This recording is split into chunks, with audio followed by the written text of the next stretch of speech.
Welcome to the Banker Lamp. Please enjoy the video. You'll start by getting the essentials in place. Install a clap detection app or enable your phone's built-in clap-defined feature, and immediately grant microphone and background run permissions so the listener can work when the screen is off.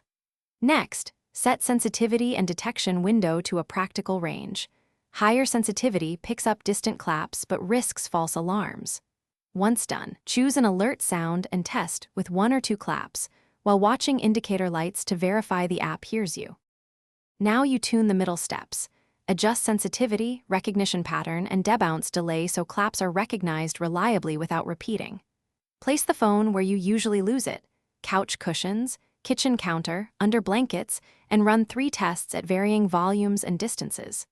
Make small changes between trials and note what works.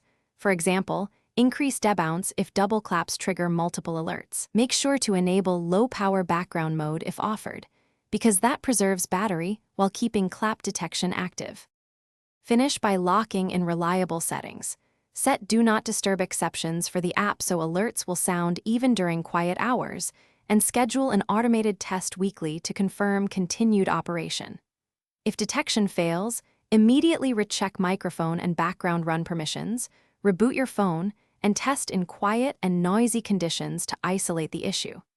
As a final fallback, enable remote ring or location sharing so you can still find the device if clap detection becomes unreliable. That covers you when claps won't trigger. Thanks for watching. If this was helpful, leave a like and consider subscribing. See you next time.